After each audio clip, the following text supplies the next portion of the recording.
Welcome back everyone. Today we're exploring the brand new Iraq map in DCS World. It's got an absolutely stunning scenery from what I've experienced so far. I've set up a little mission, a deep strike mission into the mountains, armed with some GBU-12 Laser-Guided Bombs and some 1,000 pound JDAMs to take out some well-hidden targets in the mountains. The mission is going to showcase not just the incredible visuals of this map, but also how critical refueling is in staying on station. I'm happy to say I finally got the hang of it. Refueling mid-air makes all the difference when I'm hunting targets in tricky terrain like this. I've finally got it down to a T where I can successfully refuel without any problems. And I'm going to share with you a few little tips and tricks of how I've got there, how I've got to this point, and how I've achieved, a consistent refueling. It just makes all the difference when you're out actually flying and you don't have to worry about returning to base. You can, call up a tanker and refuel, and then get back on station and start hunting those targets. So here we are, taking off. We're going to climb up to a decent altitude, and we're then going to go into the mountains and with our flare pod start searching for some targets. I've set up some armoured vehicles for us to drop some bombs on. We are going to go into dusk, so I've cut out a bit of it because I'm searching around and placing waypoints within the cockpit, 2 waypoints. I'll do maybe another video on how to set up your waypoints and but I think you'll all agree the visuals of this map are absolutely stunning. I haven't tried low terrain fast speeds just yet, but I think we'll do one on that. I'm planning on doing Operation Desert Storm kind of mission where we take out the witches. So yeah, stay tuned for that one. So once we find our targets, flare pod on to do its work, and then we'll deliver these precision strikes. I'll show you just how immersive this will be. Wrap it up, we'll just head back, and this is one of the new things for me, night landing. So I've tried it a couple of times. I think if you've watched any of the videos, it doesn't look. I've had mixed results, and I think this time I've got it down to a T. The angle of attack is pretty much nailed on there. So yeah, let's get into it, see what this new map has to offer, and of course if you enjoyed this video, hit that like button, and don't forget to subscribe. We're creating even more missions inspired by the Iraq War and Operation Iraqi Freedom. So enjoy the sights of Iraq.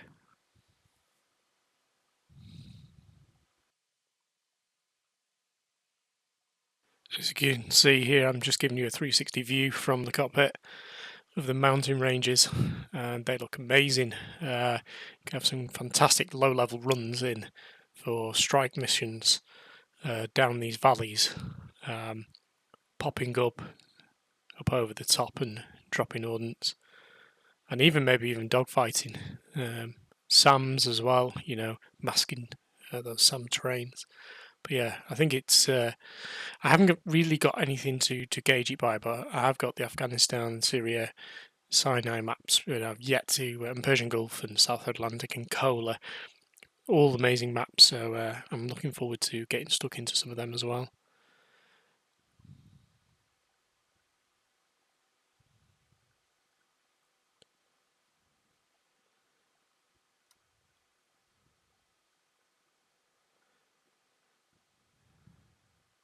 So we're back in the aircraft, and we're already starting to refuel. So I've done a lot of searching, flying out, and the first thing to do is let's get some fuel. Contact. And you can see straight away into the basket. Taking fuel. So one thing that I've been doing is flying with the VAF and doing some training. And a friend on there, Badger, he has been teaching me little tips and tricks on how to refuel. And one of the biggest tips and tricks I can tell you, maybe try yourself, because this helped me immensely, is to use, especially in the F-18, altitude hold. when you get close to the aircraft, get yourself settled, get your probe out, get wiggling your toes, get ready, then approach it as you would normally, formation flying, altitude hold on. It's so much more difference. It just softens out your manoeuvres, your little tiny inputs that you do, so you don't have the PIO, the pilot-induced oscillation, especially what I was struggling with. But now I'm absolutely with it.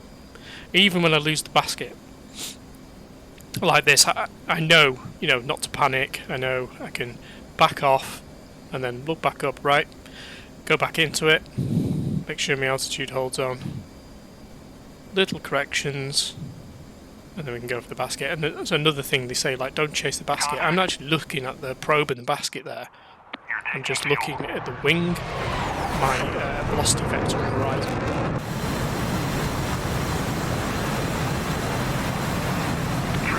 There we go, transfer complete. We're done. We're going to move over to observation right.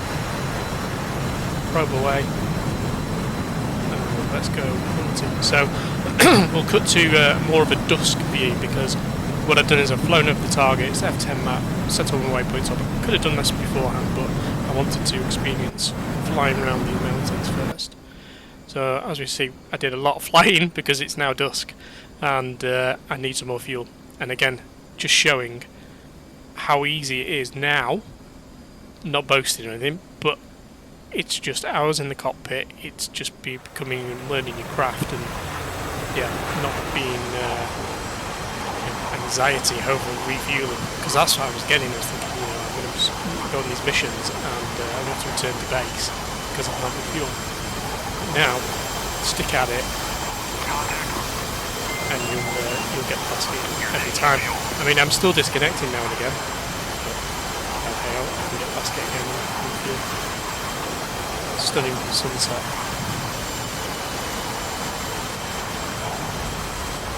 And even with the tanker turning now, again, it comes out of nature to bank with the tanker. So here I'm full up. I think it was around £10,000. That's all I needed.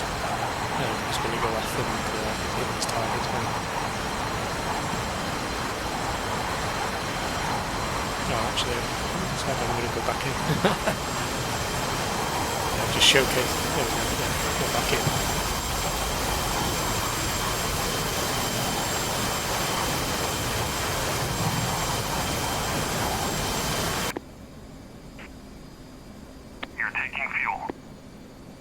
This is when I got back into it. I think we were about £9,000. I'm going to get up to about £10,000 and call it a day, and then we'll go on, because the light is fading rapidly. Some targets, so I've got observation right, probably right. So yeah, found the first one. Some armoured vehicles. Some GBUs on it. I've gone for the middle vehicle, thinking we might be able to get all three in one hit. Good shack. And I think we do get a secondary vehicle. It's on fire, you can just see it in front of it.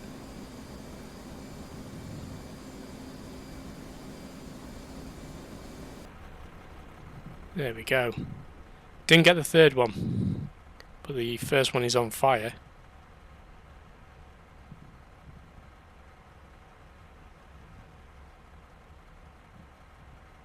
There we go, destroyed. Okay, moving on to the next one.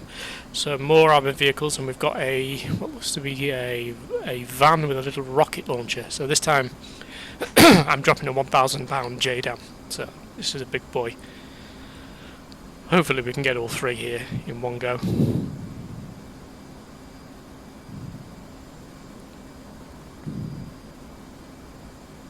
See my velocity vector there, horizon.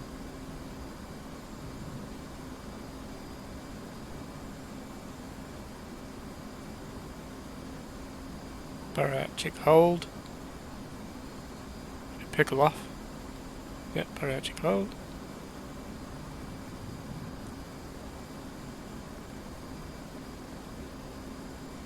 Boom! There we go, good shack. And we take out the rocket launcher. We've got all three. 3 for 1. Okay, time to return to base. So here we are, coming into land. And yeah, it is pretty much pitch black. And yeah, I'm just working the angle of attack coming into land. And that's all she wrote. I really enjoyed flying in the Iraq map, and I'm going to do some more missions. Like I said, the next one I want to do is like taking out some bridges, maybe reenacting a few Desert Storm, maybe if we can put a carrier, off the Q8, the Q8 coast, and do a very long deep strike mission into Baghdad. So yeah, if you like this, if you want to see more, it all helps if you could possibly just like, subscribe, drop me a comment, let me know what you'd like to see next. I'm hoping to do a few training tutorials on what I've learned, how I've learned it, and of course if you want to join a squadron, there's a couple of squadrons that I've flown in. One that I'm in at the moment is the VAF, and there is the VRAF Hunter Killers. All great guys. If you're in EU time zone or UK time zone, it'd be a perfect fit for you. Hit me up on the comments or find me in one of the Discords. And thank you for watching, and hopefully I will see you again on our next video. Take care.